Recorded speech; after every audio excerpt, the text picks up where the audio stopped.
On est toujours à Toulon, maintenant de nouveau en plateau. Guillaume, on accueille notre deuxième invité. Notre deuxième, et même le troisième. On a parlé sport pendant la première demi-heure avec le patron du RCT, avec le patron du circuit Paul Ricard. On va parler un petit peu de l'industrie navale, évidemment. C'est absolument incontournable ici du côté de Toulon. On est avec Laurent Moser qui est avec nous. Bonjour Laurent Moser. Bonjour Guillaume, merci bonjour beaucoup. Lorraine. Merci beaucoup d'être avec nous. Alors vous venez avec deux casquettes aujourd'hui, directeur du site Naval Group de Toulon et président du pôle mer Méditerranée dont on parlera dans un instant. D'abord vous me confirmez, Naval Group c'est tout simplement le premier employeur privé du Var, c'est ça Laurent Moser? Tout d'abord je vous remercie de m'avoir invité. Avec plaisir. Oui, Naval Group c'est le premier employeur privé du Var, avec 4300 personnes dans ses équipes qui sont basées sur 3 sites. On trouve à l'est du Var, sur le site de Saint-Tropez, 400 personnes qui sont dédiées à la conception et à la réalisation d'armes sous-marines, dont les torpilles. On trouve à l'ouest de Toulon le site de Youl, avec 1500 personnes qui sont dédiées à la conception et à l'intégration des systèmes de combat. On y retrouve des compétences très particulières tournées vers l'intelligence artificielle, la cybersécurité. On est vraiment dans le domaine très techno. Et puis sur le site de Toulon, on va retrouver 2400 personnes dont l'activité est dédiée au maintien en conditions opérationnelles, à la maintenance et à la modernisation. Justement, on va en parler absolument dans un instant de ce que vous faites vous sur le site de Toulon que vous dirigez. J'ai une question parce que forcément, Laurent Moser, ça fait l'actualité du groupe de Naval Group ces derniers mois, l'abandon de ce gros contrat, la rupture de ce gros contrat australien qui portait sur ces 12 sous-marins. Sur certains sites, on a dit effectivement les salariés ont été déstabilisés par la perte de ce contrat. Sur certains sites, beaucoup d'ingénieurs notamment travaillaient à ce contrat. Est-ce qu'il y a eu beaucoup de déceptions? Est-ce qu'on a tourné la page du côté de chez vous, que ce soit Toulon ou sur les autres sites avec lesquels vous travaillez étroitement finalement? Déjà, l'État australien a décidé de rompre pour convenance ce contrat. C'est une décision politique, une décision souveraine de l'État australien. Alors, plus particulièrement dans le Var, pour les 3 sites de Naval Group, nous avons environ 40 personnes qui étaient concernées par ce contrat.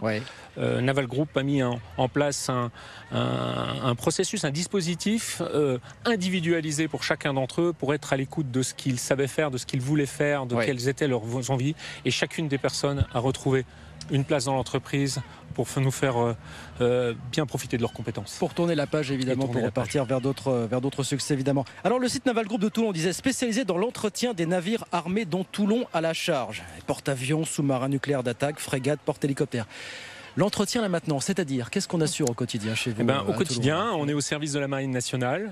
On s'assure de la réalisation de toutes les opérations de maintenance des bâtiments de surface présents à Toulon, des sous-marins nucléaires d'attaque, afin que les marins aient la meilleure disponibilité sur le bateau et la meilleure supériorité sur les mers.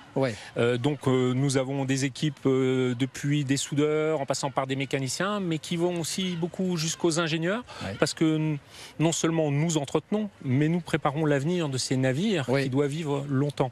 Nous travaillons à la modernisation aussi de ces navires. Je prends un exemple, il y a des navires qui ont été conçus et réalisés dans les années 90 qui vont encore naviguer longtemps. Et donc nous apportons sur ces navires des solutions très modernes, des solutions d'aujourd'hui. Il y a l'entretien, la maintenance, et j'ai vu qu'aussi l'une de vos priorités c'était la maintenance, mais ce qu'on appelle la maintenance du futur. Qu'est-ce que c'est ça, la maintenance du futur? La maintenance du futur. Alors, ce qu'il faut voir, c'est que par le passé, nous étions dans ce qu'on appelle la maintenance préventive. Comme vous faisiez sur votre voiture, vous alliez faire tous les X milliers de kilomètres votre vidange, changer votre filtre à gasoil, etc. Aujourd'hui, le bateau parle, le bateau a des capteurs, le bateau a beaucoup d'informations que nous pouvons capter, sur lesquelles nous pouvons adapter nos fréquentiels d'entretien, voire anticiper les pannes. Et ça, c'est la maintenance du futur, c'est ce qu'on appelle la maintenance prédictive. Voilà, l'ensemble de vos missions ici sur le site de Toulon. Alors je disais, vous venez avec une double casquette, Laurent Moser, aujourd'hui patron du site Naval Group de Toulon et président du pôle mer Méditerranée. Alors là, c'est un écosystème, le pôle mer Méditerranée. Et certains appellent ça, j'en trouve mes petites notes, la Silicon Valley des technologies de la mer. C'est réducteur ou il y a un peu de ça finalement? Il y a un peu de ça. Il y a un peu de ça quand même. Non, il y a même beaucoup de ça. Voilà. C'est quoi le pôle mer Méditerranée?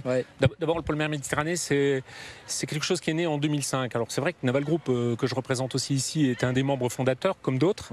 Mais c'est un ADN, le pôle mer, l'ADN de l'innovation. L'objectif au départ, et celui qui est encore très présent aujourd'hui, c'est se faire rencontrer les petites entreprises, les grandes entreprises, et puis aussi, je dirais, tous les laboratoires, tout le public autour de projets d'innovation. Ouais.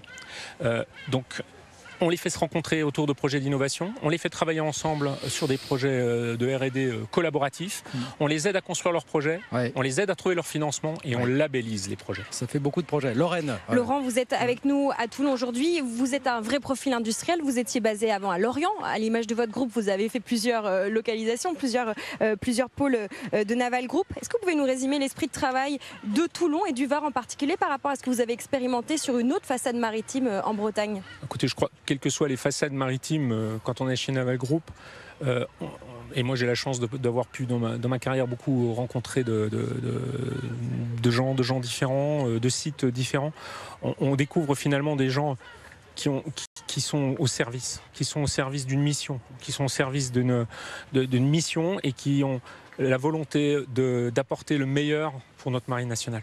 Un mot aussi quand même sur Toulon. On était à Marseille dans le cadre de notre Tour de France, nous avons été à Nice. On pense souvent que Toulon est un peu coincé entre ces deux autres métropoles, mais on sent qu'il y a une énergie. On a un peu envie de qualifier Toulon un peu du dragon de la Méditerranée. Ouais. Comment vous vous portez à Toulon? Quel est l'esprit? L'esprit de Toulon, c'est un esprit. On a beaucoup parlé d'innovation, donc on retrouve beaucoup d'innovation à Toulon. On sent une ville jeune, qu'à regarder autour de nous aujourd'hui. C'est très jeune, ça bouge beaucoup, ça change et dans l'industrie on le sent aussi, ça nous permet de recruter plus facilement, etc. Donc Toulon bouge. Le recrutement, ça va être un de nos sujets, Guillaume, évidemment. Je vous ai tendu la perche. Mais bien sûr, il y a un autre sujet, on a 30 secondes pour en dire un mot, mais on en reparlera. Lorraine, c'est les problèmes de pénurie de main-d'œuvre. Oui. Ça fait partie du quotidien aussi. Vous parlez de soudeurs, d'ingénieurs, voilà, on sait qu'on est sur des profils pénuriques quand même.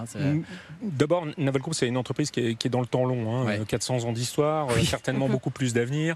Donc on s'inscrit dans le besoin de compétences qu'on va fidéliser, qu'on va construire. Donc nous, on a décidé et fait des choix d'investir énormément dans la formation et dans la formation, notamment dans la formation par alternance. Nous recrutons beaucoup. Nous recrutons aussi via l'alternance. Je vous prends un exemple. Sur le site de Toulon aujourd'hui, j'ai 100 alternants en permanence. Voilà. C'est-à-dire à peu près, j'en recrute 50 par an.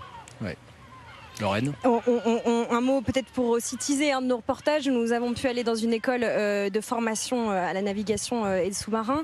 On a vu beaucoup de simulateurs fabriqués par Naval Group. Est-ce que vous pouvez nous donner un petit mot de comment vous participez à former nos marins pour conclure les outils que vous leur mettez à disposition? Vous l'avez dit, on conçoit les bateaux. On est très en amont dans le cycle de vie de ces navires, donc on est très bien placé pour connaître le fonctionnement de ces navires et la conception, et en travaillant avec les marins sur le besoin de formation. Mais j'en rajouterai un petit peu plus. Quand on voit le reportage que vous avez diffusé, on comprend mieux à quoi on sert et on comprend mieux toute la fierté qui est la nôtre de les servir. Et vous êtes indissociable du département du Var. Merci beaucoup. Merci Laurent Moser. Merci de passer nous voir. Laurent Moser, le directeur du site Naval Group de Toulon et président du pôle mer Méditerranée. On va continuer à parler de marins dans un instant, mais on va aller à la rencontre de ceux qu'on appelle les marins du ciel, en l'occurrence.